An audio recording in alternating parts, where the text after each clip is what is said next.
Hi guys, welcome. Today we are going to do another peach recipe from the Ball Book of Home Preservation. We're going to do a peach salsa. This is a series that we're doing. I did peach slices and peach jam. So we're going to try some salsa too. I'd like to welcome you to my backyard Kentucky homestead. My name is Kim, and let's get started. So I went ahead and prepped most of the ingredients for this. In the pot, we have a half a cup of vinegar, white distilled vinegar, 5% acidity. It is important that you have vinegar that is at least 5%. In that, we have 6 cups of chopped peaches. And the book recommended chopping the peaches and putting them in the vinegar solution because that will help to keep them from turning brown. You can do the same thing with lemon juice or orange juice, anything that has a higher level of acidity. But since we're using vinegar anyway, vinegar is in here, half a cup, 6 cups of peaches chopped. To that, we're going to add 1.5 cups of chopped onions. The recipe did call for red onions. I did not quite have enough, so I supplemented with a little bit of white onion. It will work perfectly fine. In here we have 4 jalapenos and a clove of garlic chopped up. We have 1 bell pepper. The recipe called for red bell pepper. I don't have that. I have a green one. Same difference. It just look a little different. It will be fine. Or a half a cup of cilantro. 2 tablespoons of honey. Mine is crystallized, but will be fine. Okay. So the honey will dissolve once we heat that. Changing the spices up a little bit. I'm not a huge fan of cumin. This calls for cumin and cayenne pepper. So I'm going to put some paprika in place of the cumin and just a little bit more garlic in place of the cayenne. So for the quantities of your bulk products like your peaches, your peppers, your cilantro, your onions, those need to stay the same ratio. You can adjust your seasoning as you choose. So we're going to go ahead and get this mixed up. We have it on medium-high heat. We are going to bring this to a boil, stirring it constantly. And then we are going to reduce the heat and boil it for a slow boil for about 5 minutes or until it's thickened. So as the peaches heat up, they are going to get more liquidy. Oh, it smells good, and look how gorgeous that is. Just that orange, wow, beautiful. Get back in. I did take the seeds out of the peppers, so that it's not going to be really super hot.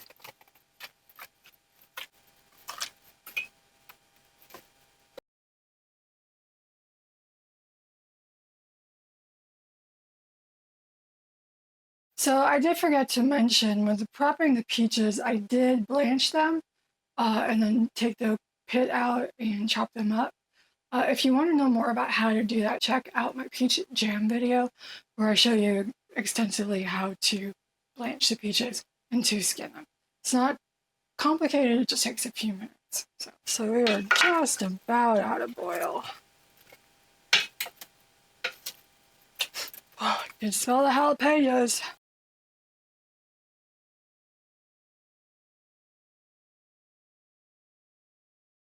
So we're at boiling, and I'm going to reduce the heat and cook it for about 5 minutes or so until it starts to thicken up some.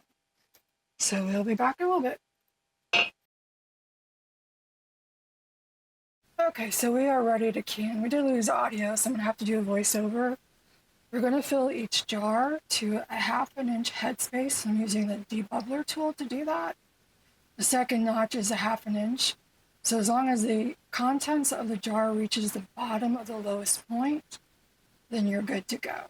This will make a really good seal when it goes into the canner.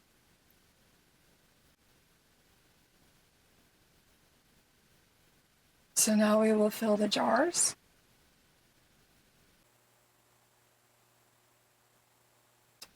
We will be doing water bath canning, which means you do not have to use any special equipment. You should use the tongs to pull the jars out of the hot water. But what we need is a pot deep enough to have at least 2 inches, 1 to 2 inches of water above the top of the jars. the jars in water bath canning need to be fully submerged. Now I'm using a bowl of vinegar and a paper towel, and I'm going to wipe the rim of each one to make sure there's no sticky bits or any other debris on the top, no sugar, because that could prevent the ring from sealing. It also gives you the opportunity to find any imperfections in the rim, because if there are, that could also prevent the jar from sealing correctly. Now we will put clean lids on the jars. The jars have been washed. As long as you're water bath canning for at least 10 minutes, you no longer have to sterilize the jars. But these have been washed and they're clean jars. So we'll put the lids on and the rings. We're going to do them fingertip tight. You don't want to wrench them super tight, but they need to be firmly closed. And now we will put them in the canner. Now I am using the Presto electric canner, but you do not need to do that because we are just doing water bath canning. You can just use a regular stock pot.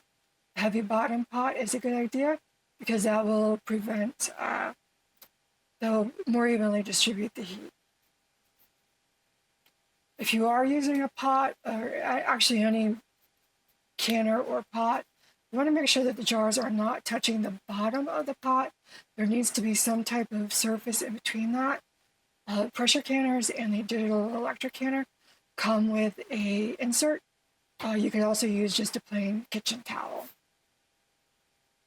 So now we will process this for 15 minutes at boiling. So once the device comes up to boiling point, it will then boil the jars for 15 minutes. And then after that, it will cool down for 5 minutes, and then we can remove the jars from the canner or pot. All right, so the canner has finished. I did end up with some extra peaches. I'm gonna make a peach cobbler out of that, and the peach butter is over there. So this is the last peach project. It's a peach salsa. So it is very tempting to want to tip this to get that water off the top, but you want to not do that. You want to keep it level. The water will very quickly evaporate because it is so hot.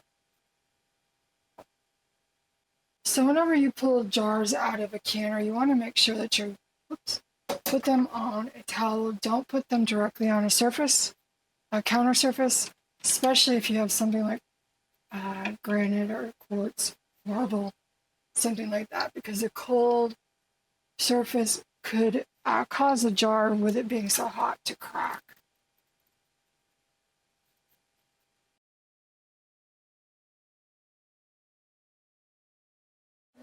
And they're starting to seal already. So we will let this cool now, 12 to 24 hours. You want to leave them at least 12 hours.